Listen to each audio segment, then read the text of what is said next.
Kid K asked, will mindfulness help me hear my soul?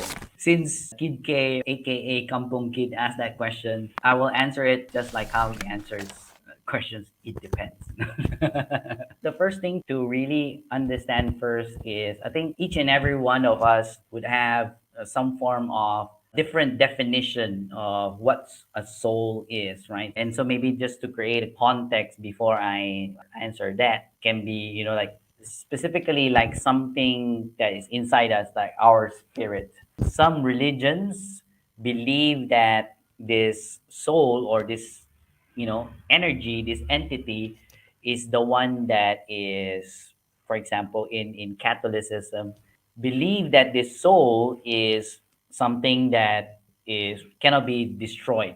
So meaning when our body, dies or like goes back goes back to the soil, then this spirit or this soul goes back to the universe or whatever, whatever you believe in, or it goes to heaven, if it's the Catholics. So basically that. So yeah, so Kid K is saying here our universal energy that is connected to the soul. Yeah, exactly.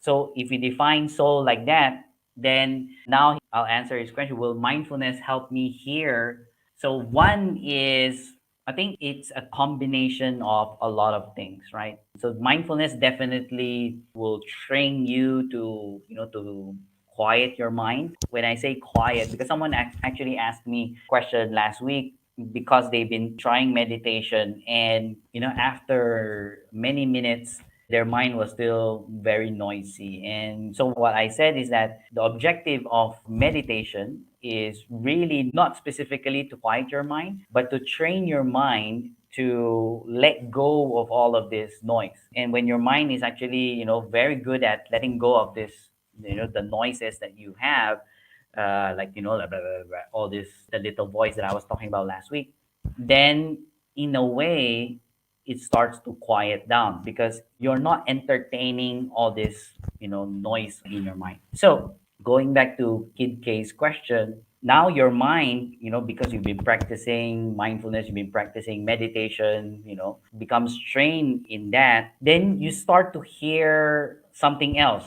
And I'm not an expert in meditation or mindfulness per se, but I am a very long term practitioner. So I also experienced myself that I was able to hear things that, has given me like mind blowing insights that, I wouldn't have known just for myself. And the experience that I had was it's something that is visceral, like really something inside, like something that is I can feel it in my gut when I experience it. And so I think I shared this last week. One of the insights that I got while meditating was I got the sense of duality, meaning, there's a reason why there's light, there's a reason why there is dark, there's a reason why there's good, there's a reason why there's evil. But when I experienced that during my meditation, it was really, really like visceral. And it's an intelligence that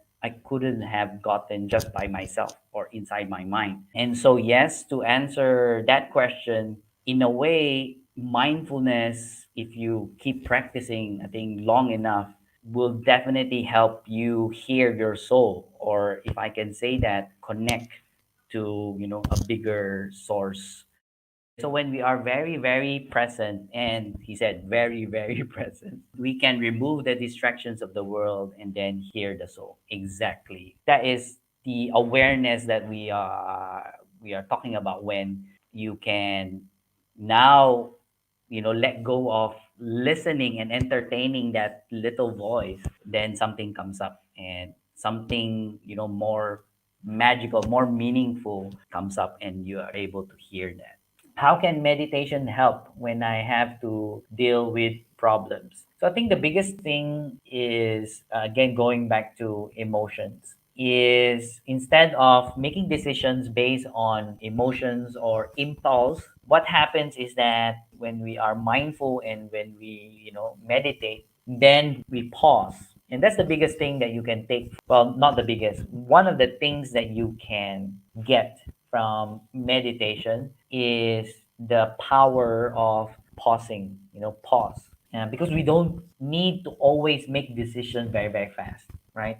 So I know the society nowadays say, "Oh, must," and I'm also like that. I'm quite impatient. It's like, "Oh, go, go, go, go! You need to make decision now. We need to make decision now." So I have to recognize that for myself as well, and I have to really slow down and pause so that I can make better decisions. Of course, there's no assurance that is the perfect decision or I'm gonna get it 100% right, but I am 100% sure that if I slow down and I pause, my decision becomes better. So that is guaranteed. So that will definitely help when you have to deal with problems, especially if the problems causes you negative emotions. So the best thing that you can do is to really, step back and pause. And if you have, a meditation practice, you can also do that, like 1 minute, 2 minute meditation just to breathe and feel your body, be present. That will definitely help you in, solving your problems and dealing with your problems. Without mindfulness, can we find who we are?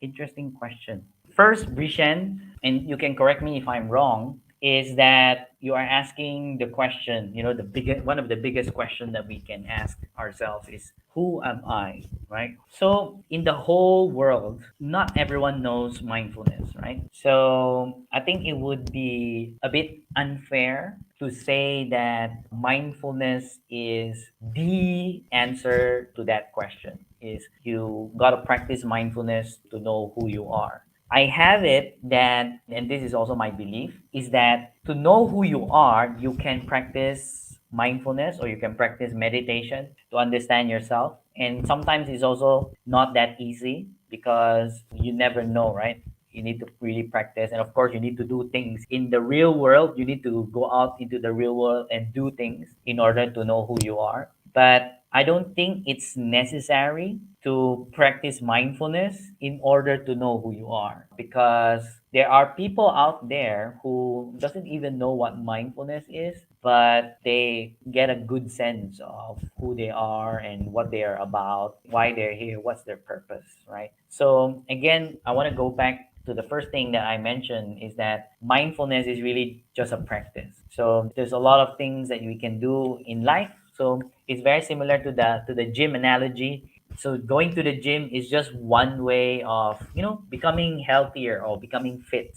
But there's a lot of exercises you can do, sports, and you can run or can have a physical activity, you walk regularly, then those things also help you physically. So I have it that there are other tools, other practices that people can use in order to know who they are as well. So it doesn't necessarily have to be mindfulness, but mindfulness is one of the ways to do it. Oh, hey there. If you like this video, please like, share, and subscribe. And remember to click the bell button so you get updated of the new videos. See you in the next